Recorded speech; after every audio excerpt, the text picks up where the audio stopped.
We're a family. We've been through so much together. When you think about it, we're just some funny boys who like to spread some joy. You stop. We just talked about this. You're embarrassing your country.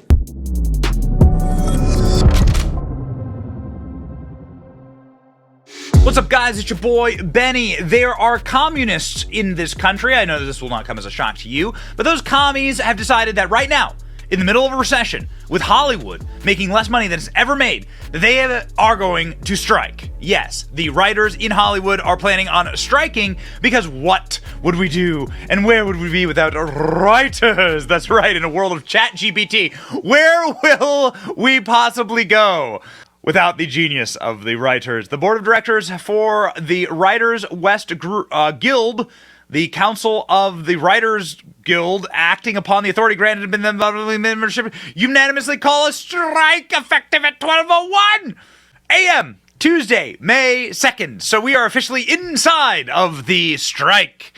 Man, I hope you got your scripts in at 12 o'clock and not 12:01. The decision was made following 6 weeks of negotiating with some big streamers. Though the negotiating committee began the process of the internet making a fair deal, we want more money. We're going to be picketing. Okay, commie. Got it. During a recession, massive layoffs, billions lost in streaming, theaters struggling, all assisted by the worst era of writing in Hollywood history, the writers go on a strike. Not a great plan, says Nerdrotic. Yes, Gary, you are right. And what does that also mean? It means we will not be able to have our favorite late night shows. Yes, late night shows have now been shut down immediately after Writers Guild strike called. What will we do? The horrors for all of their fan. Nightly talk show hosts, late night show, Stephen Colbert, Jimmy Kimmel Live, Tonight Show, Jimmy Fallon, will go dark as the writers have agreed to strike. Late Night with Seth Meyers, Daily Show, correspondent, so on and so forth, and all these other shows, John Oliver, I don't watch any of this crap, will all go dark because they don't actually have any creative capacity. They can't actually do a show like ours where we sit here day and night in the studio without a script and just sort of talk about the media and the news and what's going on. No. They need an entire stable and team of communist unionized writers in order to write jokes that are just so fun. It's so funny. So funny. I hope you're sitting down. You're not able to withstand the actual humor of the genius of the moment. Like this. This is what you will be missing. This is what's being robbed, America. Taken from you. Jokes like this. Hey, I'm Jimmy Fallon, one of the few TV personalities who's still employed. Don Lemon and Tucker Carlson. For those of you who don't follow cable news, this is like if Ronald McDonald and the Burger King got fired on the same day. Tucker's firing is going to leave a huge white power vacuum at Fox. Last Friday was his final show, which is great, but also unsettling. At least when he had a show, we knew where he was. Tucker couldn't be reached for comment. He's already on a plane to Moscow to meet with his manager. Tucker Carlson has now worked and left MSNBC, CNN, and Fox News. He's running out of options now.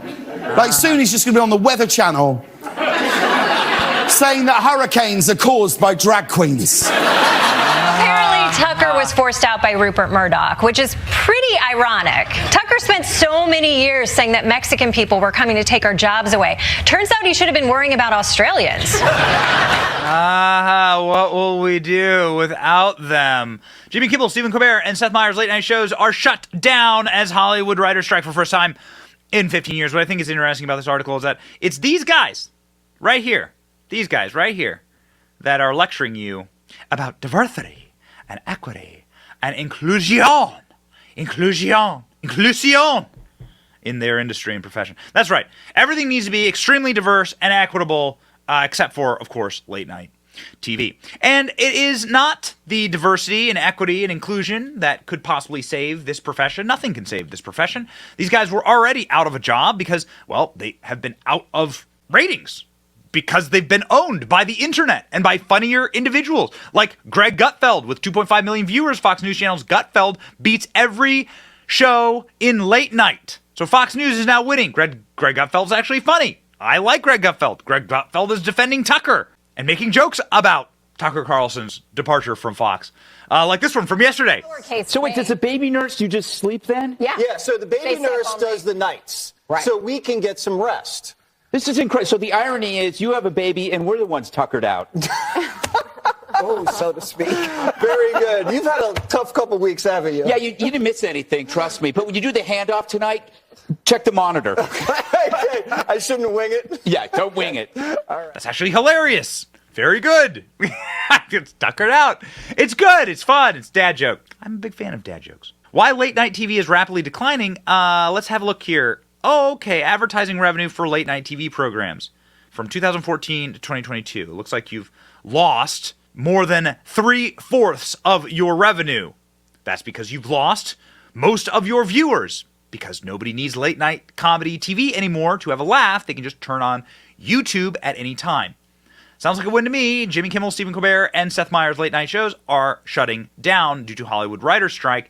With writers on strike, late night shows can just air Keith Olbermann selfie rants and no one will be the wiser. That's right. These people have been unfunny shills for a very long time. Like, for instance, when Stephen Colbert danced with Chuck Schumer. Again, there's not enough bleach in the world to bleach your eyes after this clip. My God.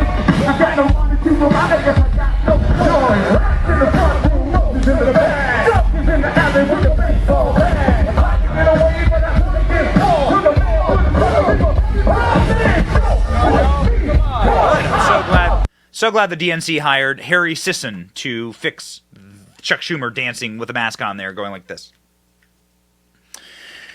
Well, ladies and gentlemen, there is perhaps maybe one single clip that I can play you that is a redeeming moment in late night as for recent history.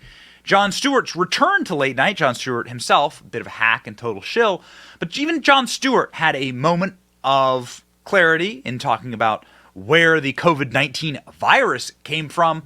Possibly the only clip worth playing for you for all of late night in the last many decades is this one, ladies and gentlemen. It will live on this channel forever because you should actually be tuning into the internet instead of late night. We're very happy to see all these people off the air, except for this moment. Watch. What do you mean by that? Do you mean like there was a chance that this was created in a lab? There's an investigation. A chance? Well, but oh my if there was God. evidence, I'd love to hear it. There's I just don't know. a novel respiratory coronavirus overtaking Wuhan, China. What do? Oh, you know who we could ask? The Wuhan Novel Respiratory Coronavirus Lab. The disease is the same name as the lab. That's just a little too weird, don't you think? And then they ask those scientists, they're like, how did this...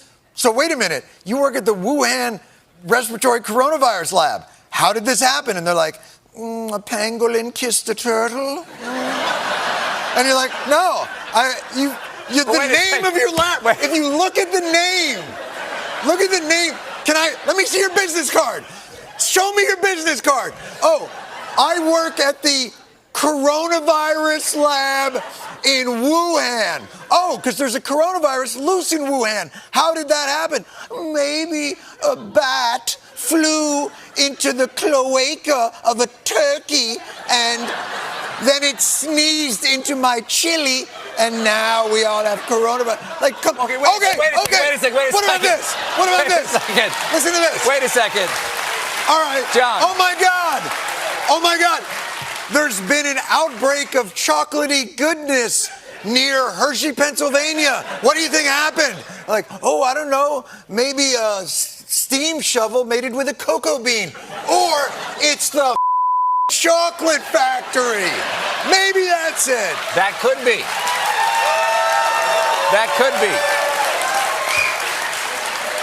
Thank you for watching. Our channel is here to meme the libs until they cry and then to meme them crying. Their tears, they taste just like sweet, delicious ice cream. Salty, too. We ridicule the establishment and the libs because of you. Your support keeps us going. So if you like what you saw, please punch the subscribe button, click like, and ring the little bell so that you know when we're live. Don't you want to know when we're live? And make sure that you subscribe to our email list just in case the plug gets pulled, as tends to happen. If you want to see more of our videos, click here or here. My name is Benny Johnson. Stay free, Base Patriots.